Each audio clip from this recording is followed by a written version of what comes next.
அண்மை செய்தி. சென்னை அடையாறு எஸ்பிஐ வங்கி மேலாளரின் கன்னத்தில் மூக்க அழகிரி மகள் கயல்விழி அறைந்த வழக்கு தொடர்பாக சாஸ்திரி நகர் காவல் நிலையத்தில் வைத்து கயல்விழியிடம் போலீசார் விசாரணை நடத்திய நிலையில் அவரை கைது செய்து காவல் நிலைய பிணையில் விடுவித்தனர். கூடுதல் தகவல்களை வழங்குகிறார் எமது செய்தியாளர் கதிரவன். கதிரவன், வணக்கம். இது குறித்தான மேலும் விவரங்கள். திமுக முன்னாள் மத்திய அமைச்சராகக்கூடிய மூக்க அழகரின் மகள் கயல்விழி எஸ்பிஐ வங்கி மேலாளரை தாக்கிய விவகாரத்துல 4 பிரிவுகளை சாஸ்திரி நகர் போலீசார் மீது வழக்கு பதிவு செய்திருந்தார்கள்.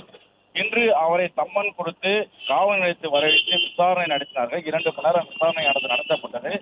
விசாரணைக்கு பிறகு அவர் கைது நடவடிக்கை அவர் மீது மேற்கொள்ளப்பட்டதாகவும் அதன் பின்பாக அவர் காவல் நிலைய ஜாமீனில் விடுவித்ததாகவும் காவல்துறை தரப்புல தெரிவிக்கப்பட்டிருக்கிறது. குறிப்பாக அடையாறு பகுதியில் செயல்பட்டிருக்கக்கூடிய எஸ்பிஐ வங்கி கயல்விழியின் கட்டிடத்தில் செயல்பட்டு வருவதாகவும் அந்த எஸ்பிஐ வங்கியின் என்ஆர்ஐ பிரிவு மேலாளர் அர்ஜுன் சிங் என்பவர் கயல்விழின் உதவியாளரிடம் பொதுமக்கள் மிகுந்த சிரமத்துக்குள்ளாகிறார்கள், லிப்ட் அடிக்கடி பழுதாகதாக கூறியிருக்கிறார். ஆனால் கட்டிட உரிமையான கயல்விழி தற்போது வரை லிப்டை சரி செய்து கொடுக்காமல் இடித்ததாக கூறப்படுகிறது. இதனால வங்கி மூலம் நேரடியாக கயல்விழிடமே புகார் தெரிவித்திருக்கிறார். இதன் அடிப்படையில கயல்விழி கடந்த 20ஆம் தேதி நேராக வங்கி அலுவலகத்துக்கு வங்கி மேலாளரிடம் இது குறித்து கேட்டுக்கொண்டிருந்த போது வாக்குவாதம் முற்றியதுல கயல்விழி மேலாளரை அர்ஜுன் கையால் தாக்கியிருக்கிறார். குறிப்பாக கயல்விழி பேசிக் கொண்டிருக்கும் போது கண்ணுக்கு கை வைத்து அவர் அமர்ந்திருக்கும் அவர் கேலி செய்வது போல இருந்ததனால அவர் தாக்கியதாகவும் கூறப்பட்டது. தொடர்பாக சிசிடிவி காட்சிகளாம் வெளியானது.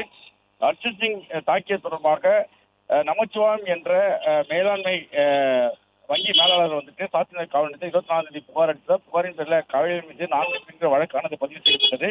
இன்று நேரில் ஆஜராக வேண்டும் என்று சாஸ்திரி நகர் போலீசார் சம்மன் அனுப்பியிருந்தார்கள். மதியம் 12:50 மணிகளில் அவர் நேரில் ஆஜரானார். பின்னர் அவர் மீது கைது நடவடிக்கை மேற்கொள்ளப்பட்டதாகவும் காவல் நிலைய ஜாமீன் விடுவித்ததாக காவல்துறை தரப்பில் தெரிவிக்கப்பட்டது. பிளே ஸ்டோர் மற்றும் ஆப் ஸ்டோரில் இருந்து பாலிமர் செயலியை QR கோடு மூலம் பதிவிறக்கம் செய்யுங்கள். செய்திகளை உடனுக்குடன் பெறுங்கள்.